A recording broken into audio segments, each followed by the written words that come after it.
Hey everybody, welcome back to Havokmaker Studio and FMP Wargamers. My name is John and I am your host.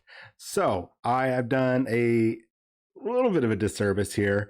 I have not put out any videos recently. I am currently in the process of doing two major things, really three major things. Two major and one minor. So, the first major, I'm doing some house sitting and dog babysitting or dog sitting. Yeah, there we go. For a very large 150-pound bull mastiff baby. And the other thing is, when I'm not doing that, I am here slowly packing up everything for my big move at the end of the month. I'm moving to the Dallas Fort Worth area.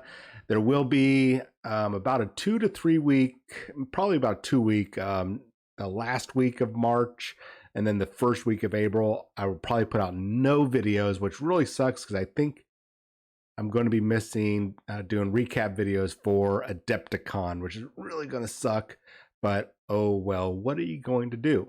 And then the third thing is I've got a job and where I am working right now just on the weekends. So there's a lot going on. So I'm sorry I haven't gotten out any videos, but thankfully, not a lot of game content outside of Games Workshop has been going on. There's some rumblings going on over at Games Workshop right now, and I am got my ear to the ground. I've got my foot in the door. I'm doing a little bit of brown nosing just so I can get a little bit of a scoop. There's some delays that are coming up or have happened, and I'm just trying to see if there's something there so I can report on it, or is it just normal Games Workshop falling behind, or putting out something absolutely balls crazy amazing? The answer is probably yes to all of those. So it's going to be good video time. So in the meantime, let's talk about Marvel Crisis Protocol, Atomic Mass Games, and the Ministravaganza. So if you're not familiar, this will be their third Ministravaganza. And it's basically a 2-day, I think it's Friday, Saturday, or it could be Saturday, Sunday. And I think in the past it was around Adepticon time. Now this is going to be in June instead of this month, which is kind of weird. I mean, this is a weird month for them not to be advertising anything in the first place. And before we get into Ministravaganza, if you're not familiar, there are two big shows right in this month. The first one is Gamma. Now, Gamma is basically the big gaming convention where really only retailers and companies go to basically look at product, and it's not really open up to the public. And that's usually where they start showing off a lot of new stuff. Games Workshop, Atomic Mass Games, Asmodee, pretty much all of them. And so we have nothing coming out of there right now. I think that's coming up. I think actually we missed it. Actually, no, we can take a look right now. So we got Gamma, and then Adepticon is another big one that we see. Here we go, Gamma, Game Manufacturers Association. Oh, PAX East is not till April. Okay, interesting. Last year it was in March, or the year before it was in March. Interesting. Sorry about the slight delay there. So Gamma is a chance for them to show off everything. And then we have Adepticon, which is not necessarily a chance for companies to show off upcoming products. It's not really a product show like Gamma or the SHOT Show in Vegas, that sort of thing. But they do take that opportunity to hold little mini events like Ministravaganza, where they show off future product. Really sneak peeks to, hey, this is what's coming out between now and the end of the year, or at least now and the end of summer.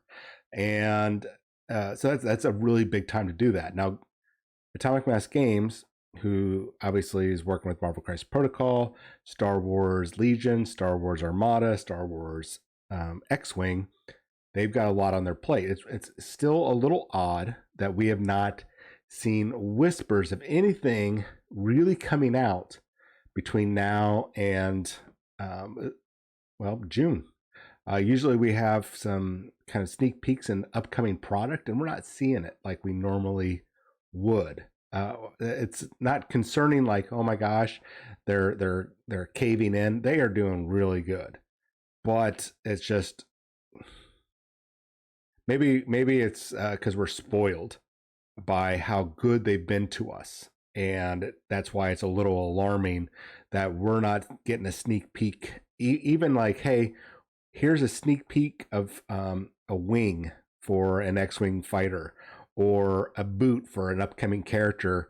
That, I mean, just a sneak little like rumor engine mill thing that they've got going on at Games Workshop on the Warhammer community page. Why aren't we seeing any just little weird snippet that can just drag it along for us? I mean, we have no idea when we're going to get that reveal. The speculation is going to be crazy. They're going to get a lot of foot traffic on all their social media that they put it on. That's going to get a resurgence in buying their product, getting ready for the next thing that's coming out. It's a little odd that we're not seeing it. Not scary, just odd.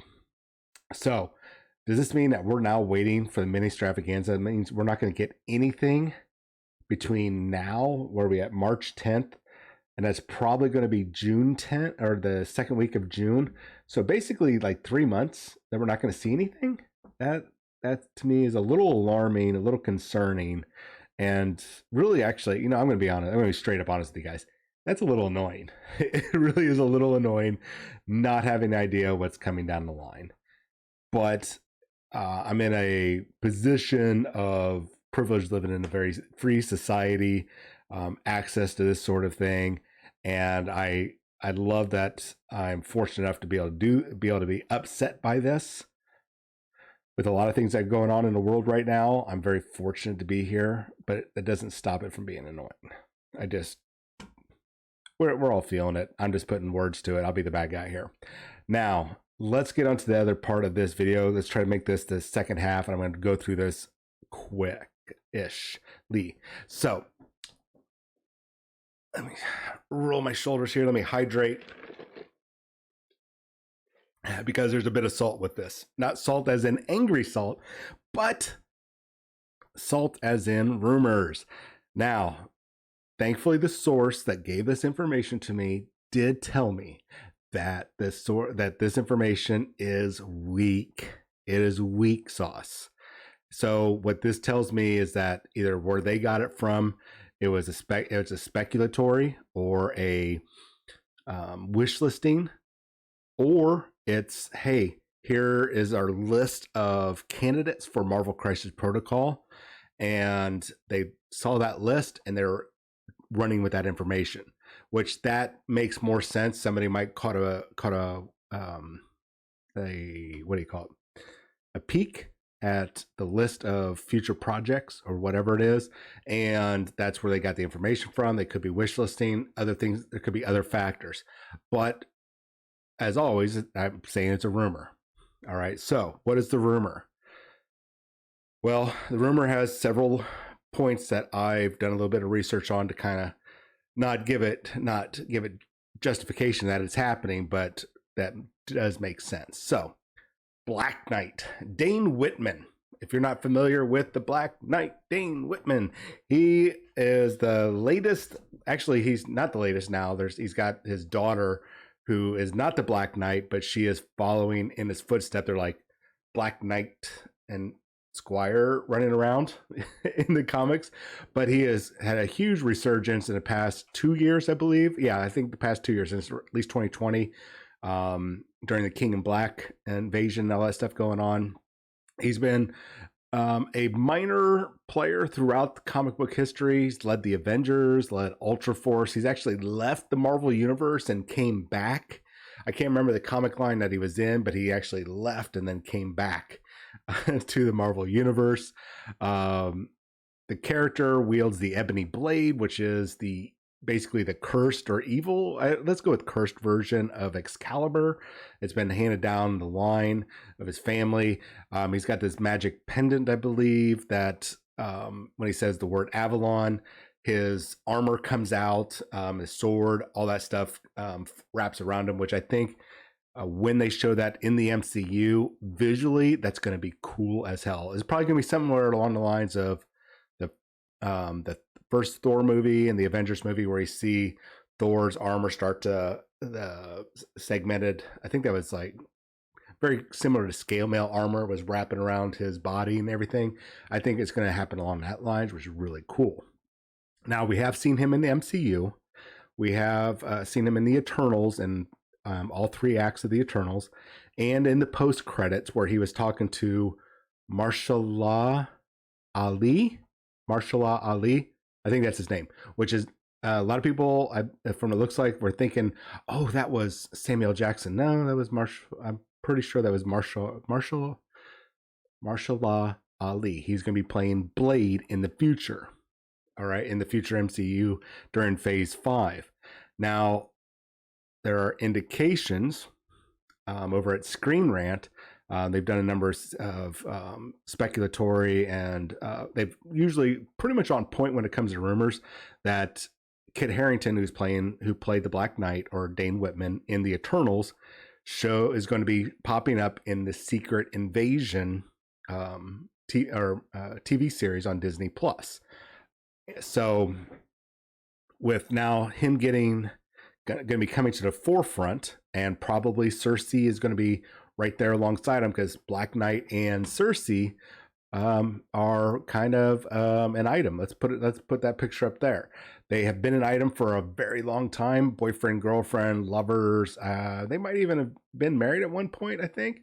Now, if you're not familiar, Cersei was the one floating around in the green armor. Actually, I might have a picture. Well, there's her actress. I can't think of her actress off the top of my head. Now, Cersei has all the powers of the, what do you call them? The Eternals. So, like some teleportation, some limited psionic abilities like telepathy, a little bit of telekinesis, superhuman durability, superhuman strength. I think she can like press, at least in the comic books, around like 20 tons, which only like a 20 tons. So she's basically like as strong as an Asgardian. I think they're around 20 to 30 tons. The average Asgardian, not like Thor or Sif. I think Sif is about half of what Thor is. I think Thor is over 100 tons. Anyways, and then her main claim to fame is her matter transmutation ability. She can basically, she can transmute matter, and also and as you saw in the movies and just like in the comics, she has the ability to heal people. So she's and she does some, I think, some cosmic energy manipulation, not the same level as, say, Icarus, who I think we'll talk about, but she definitely has a power set that will translate over really well to Marvel Crisis Protocol. Just like the Black Knight with his ebony blade, the angrier he gets, the more negative energy that he has, the more powerful the ebony blade is, but it also affects his emotions. So basically he's a dick. He becomes a real asshole, very super aggressive when he's wielding that ebony blade. It's a cursed blade, so he's stuck with it, but it also empowers him, and he's like super expert swordsman. There's actually a character called the Swordsman in the Marvel universe, and I feel like they've introduced him in the MCU. I could be wrong, but he is a better fighter than the guy who's called the Swordsman, who's known to wield a sword. The Black Knight is better at that. Now, the Black Knight has got all sorts of little abilities that come along with the blade, but he has led the Avengers. He has led Ultra Force. I think I said that. He's been in and out of the comics, up and down the line. The fact that he's shown up there in the comics, and he's right back to the forefront. He's showing up in the he showed up in the Eternals. He's going to be showing up in this Phase 5, probably, alongside, it sounds like Marshala. I have a hard time saying the guy's name. Marshala Ali. God, butchering it. The Blade character, who knows what their force is. It going to be some version of the Midnight Suns? We don't know. If you're not familiar with the Midnight Suns, it's another comic book line. And will he be accompanied by Cersei? Are they going to be forming a new type of Avengers? We have no idea, guys. But all this is our credibility that to kind of back up what that rumor was. This does make sense. Now, Cersei has been and Icarus have shown up in a couple of the Marvel tablet games. Just those two by themselves, none of the other Eternals. Now, mind you, coming out to the Marvel Crisis Protocol universe, um, we see the entire Eternal lines? Will we just see a couple of these characters and they'll just be the Avengers, just like basically Cersei and Black Knight, and that's the end of it? We see them join the Avengers, but now we're prepped for the Eternals later on, because Cersei is the most prominent of the Eternals running around the Marvel universe in the comics. Icarus a little bit more, but not too much. He usually hangs out with the rest of the buddies. We're not talking about the MCU version. We're talking about the comic book version. Sprite occasionally, but that's really it. All the other ones, they go do whatever it is that Eternals do. Have like a limited comic run, then everybody forgets about them for 10, 15 years, except for Cersei. And then they come back, have another limited run, and then go disappear again. Whatever it is that they do, that's probably what's going to be going on with them. So I can see these coming out for sure, but I think my money right now is on they were on a wish list or on a list of potential, because keep in mind that Atomic Mass Games works with the Marvel Comics and the MCU for licensing. They have to be in sync with those two. That's why we saw that delay for Ghost Spider, Gwen Stacy, and Miles Morales Spider-Man, or at least one of the reasons why we saw that delay, 2 years ago, I think? 2 years ago, 2020. So they have to work hand in hand with them. They make sure, hey, we want to bring out this character. Well, let's go check with Marvel. Can they do this? Yeah, go ahead. Just put them in this costume. Check with the MCU. Oh, no, you can't put them out yet. We've got XYZ coming first, and then you can do that. So they've got all that legal stuff that they've got to deal with. And guys, we've talked about this before. There's like 3,000 some odd heroes and villains that, even on the most obscure ones, like Turner D Century, which is like this really low rent carnival villain that was killed by the Scourge. There were literally thousands of characters that they have to go through. Now, I think the most prominent ones that we'll see are the ones that are most popular right now in the comics, which we've been seeing. Then, of course, MCU or future MCU movies, TV shows that are coming out, and then, of course, video games and such like that. So, does this mean we're going to see the Black Knight? No freaking idea. I hope so, because I really like that character. I really tend to like those obscure characters, even though he's not like a cosmic character. I look at him more like a street level character, like Moon Knight, which we've got that TV series. They've run around together before. And of course, Blade. We got the new Blade with Marshala. I almost had it. Ali coming out, and we've got others, and we know that the Netflix series are the Defenders and Luke Cage and all them are going over to Disney. We might see we know Daredevil's in the MCU universe now. Are we going to see all this coming together? Man, I hope so. I want more street level characters, but I also want those obscure ones. The Black Knight was a really cool character. So let me know what you guys think about this. I mean, like I said, it's a rumor. I mean, I'm not just repeating it just because it's a rumor. It came from a reliable source, but even they said, hey, it's weak sauce, but there's plausibility from where they got it from. So that tells me it's on a list. All right. At any rate, you guys have yourself a wonderful night and probably a wonderful weekend. I'm hoping to get another video on Saturday or Sunday, but it all depends on packing and dog sitting for a neurotic, clingy, 150-pound bull mastiff puppy. You guys, I'll talk to you later.